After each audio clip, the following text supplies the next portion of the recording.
So just about time, TECNO released a bunch of new phones, and the Spark series got some really attractive upgrades. The Spark 40 Pro Plus in my hand is the top of the line one. I personally love the design a lot as it is so thin. The overall design is beautiful and the performance is also good. So let's talk about it. Now, strange and delightful enough, phones have gone back to the thin and light era again this year. The Spark Slim concept phone I saw during the MWC was merely 5.75mm thin, but still managed to pack a big battery inside. Well, for this one, it is just a 6.3mm at the thinnest part, 161 grams in weight. This is not that extreme, but still much thinner than other flagships. Especially with the curved frame and display, it really feels like a nice piece of hardware. You just want to hold it in your hand all the time. Although it is thin, the corner does not pinch your palm, and it is also not slippery at all. I'm not sure about you, but I would definitely be rocking a case with this phone. So you got this case in the package with a little special structure at the four corners to protect the phone. And let's just compare it to the Samsung S25 Edge. I don't have that one in hand, but it says that one is 5.8mm thin and 163 grams in weight. The battery is only 3500 mAh. Well, the Spark 40 Pro Plus is not as thin, but it is slightly lighter and it has a 5200 mAh battery. And I have watched some review of the Samsung S25 Edge, and the battery life is very poor. With the Spark 40 Pro Plus, my daily use shows that it can last for a day without any problem. So the winner between these two is very obvious here. One thing I want to point out, it still managed to pack the wireless coil and a magnet ring inside this phone, and it supports 30-watt wireless fast charging. It is indeed a breakthrough for such a thin phone. However, there are two trade-offs. We will talk about them in a bit. The frame is plastic, but it is actually well made. First, the coating or surface process, it is very delicate and metal-like. You won't be able to tell this is plastic until you see no breakpoints on the frame. Then the color consistency all of the phone is very good. And the phone claims to be able to withstand 1.5 meters of a drop, and the glass on top is Corning Gorilla Glass 7i, which is also rated at IP64 for dust and water resistance. I did try to bend it with a good amount of force. The phone remains solid after the test. So I'm telling you, the build quality of this phone is excellent, even it is super thin. Some other details of the design, the camera module looks classy with some glossy lines here and there. The screen is curved, it is not aggressive at all, so swiping from left to right feels so smooth. There's also a glass screen cover included in the box, not a regular plasticky screen protector. The display is 6.78 inches, AMOLED 1.5K. In daily use, everything is vibrant and watching content is very pleasant.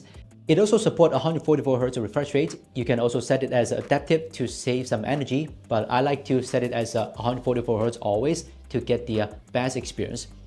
Brightness is up to 1600 nits in regular use, but 4500 nits at the peak. The touch sampling rate is 2160 Hz, good for gaming, and you can also use the phone properly when cooking or eating. I did test that. Yes, it does work when the finger is oily. There's a mode called Outdoor Booster mode. Basically, it will enhance the brightness, the volume, and network, so every content on the phone is loud and clear outdoors. I think this is a very thoughtful feature, although you can tweak all these settings one by one when you need it, but doing it with just one click is very convenient. Thumbs up for this feature.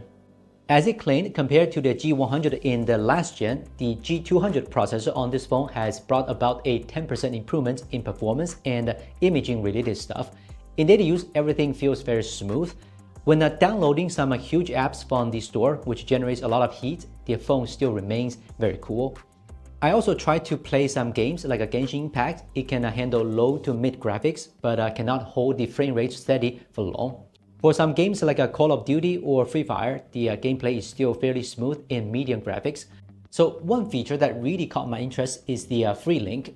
Basically, when there isn't any network, it utilizes Bluetooth to still allow the phones to make phone calls and send voice messages between each other.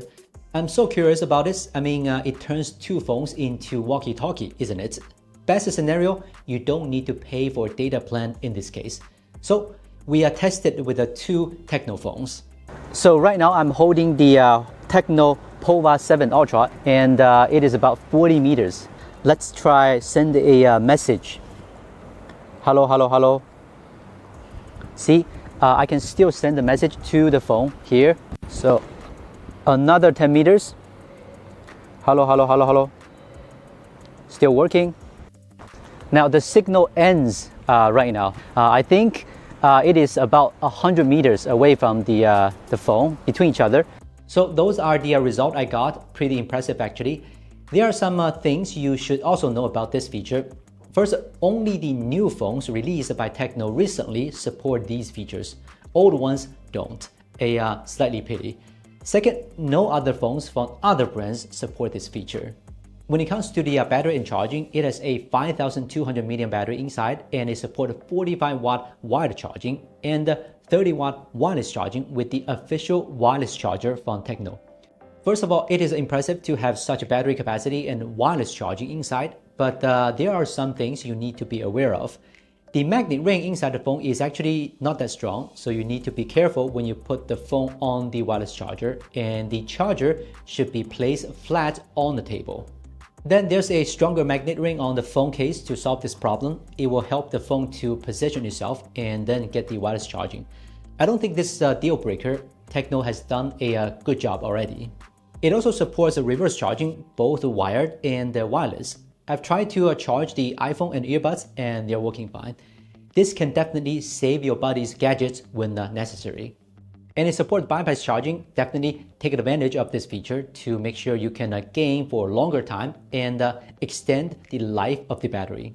So there are also a lot of AI features other than the usual AI circle to search or AI photo editing. Here I want to briefly talk about the AI writing and reading assistant. When you're browsing a web page, you can select certain text, then ask the AI to summarize them. Later, you can copy, then open the Smart Hub, maybe try sending an email or something. Super convenient. There's a 50 megapixel camera at the rear and a 13 megapixel at the front. Here are some shots with both of them and the video recording results.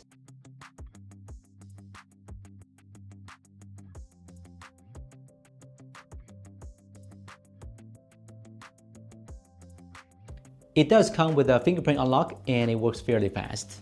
There are some other features like an infrared remote control, NFC, and Dolby Atmos support. So what do you think about the Spark 40 Pro Plus? As the top one in the lineup, I think it delivers the performance and features you'd expect. The more impressive features to me are the design, build quality, and the Freelink.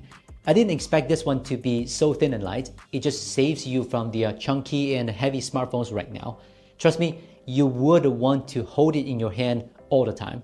Then the Freelink is a precious feature when you need it, making phone calls and sending voice messages without network. It sounds amazing, right? Anyway, if you're looking for a phone like this, head to TECNO's website for it. This is Will from Gizmochina. See you next time.